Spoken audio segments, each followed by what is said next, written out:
Now, last month, your share price spiked briefly above 30 cents. It's now around that 18-cent mark.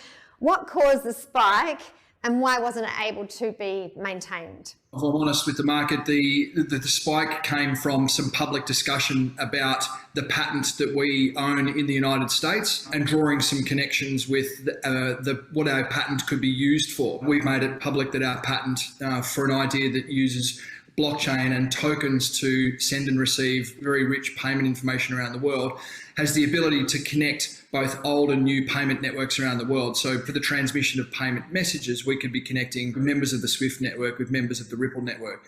And I think that late in August, we submitted some additional claims to the US Patent Office, and that received some really keen interest from investors around the world. So do you think it's only a matter of time then that more investors grasp the story and the potential? We released a new investor presentation yesterday, which I think does a much greater job of explaining in detail that framework that I talked to you about before in terms of what are we doing now, what's on the horizon for us next, and then what does our long-term strategy look like. And we have connected all of the dots between our United States patent reporting to regulators and some of the longer term strategies of the business. And, I think it tells a really neat story about some potential significant long-term benefits for the company. That was Identity CEO John Raymond.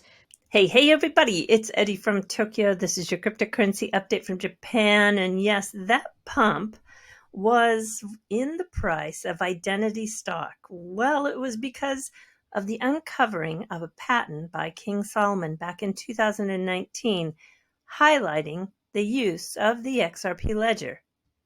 And it wasn't just the ledger, it was also the digital asset XRP. Today, the company Identity filed a patent infringement against the JPMorgan Chase company, claiming Onyx, which uses the JPM coin, infringes on this patent. Identity is one of my Patreons, so I feel that I'll probably be on top of this story pretty good. The company Identity is one of my Patreons, so I think I'm going to be able to stay up on this story pretty good. Today was most definitely a pink sparkle moment. The XRP community, and for that matter, crypto as a whole, is so happy that Judge Torres denied the SEC's motion to file an interlocutory appeal. Stephen Nerioff tagged me in a post that he did about 51 minutes ago, and I think he's feeling a little bit, frustrated because he sees the mass media covering the vegan diet of Sam Bankman-Fried and pretty much how he feels ignoring this biggest fraud in history with the SEC. But I told him, this is why, Stephen, we never give up.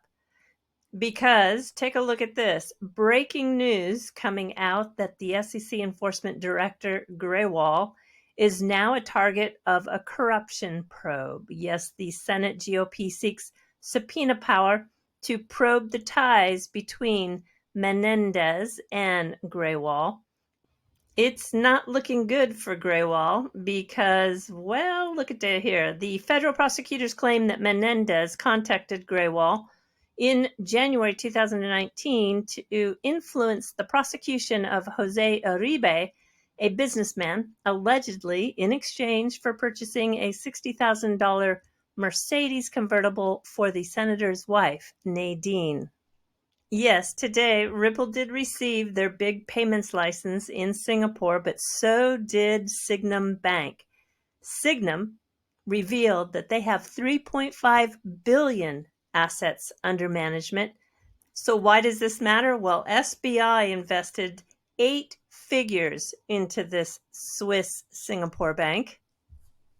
And this bank is all about institutional investors. And yes, XRP is one of the crypto assets that they offer.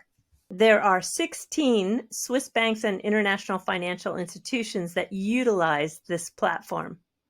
Institutional lockup of digital assets is one of the biggest impacts on circulating supply.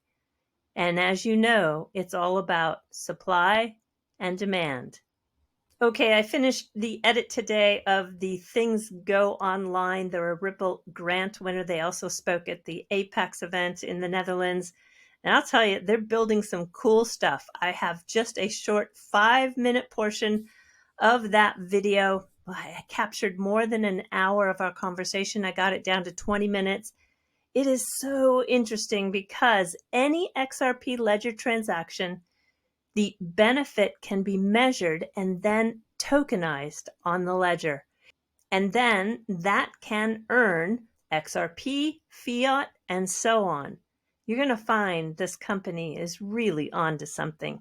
Have a listen.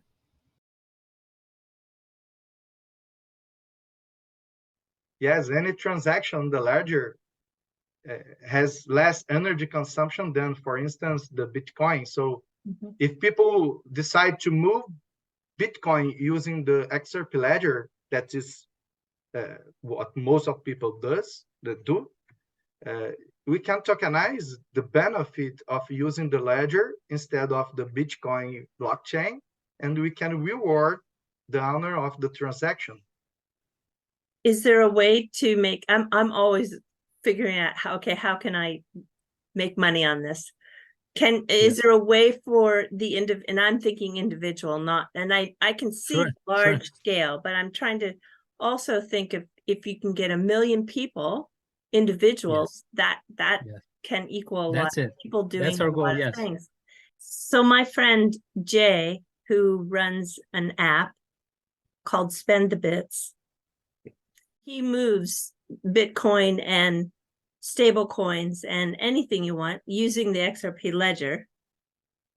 And so for every app that gets downloaded that he puts out there in the world, the individuals could also be in that position to gain credits. That's it.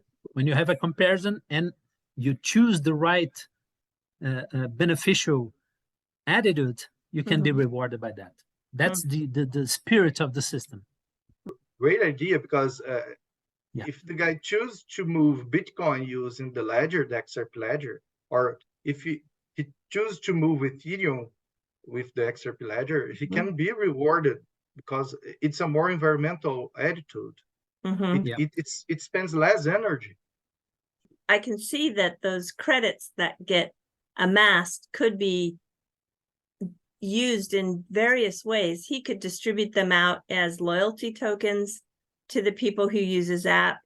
He could take them all and be able to provide maybe some free transfers based on, he's got credits, so he passes those credits down to the people using his app. I mean, you can think of different ways to utilize those benefits. This device, it can also be a piece of software, a library embedded on the Spend the Bits app, and it automatically would send the XRP ledger transaction to register the benefit. Of course, we need to document what we are measuring and the benefits. So that's why the Things Go Online company, we are a Brazilian company.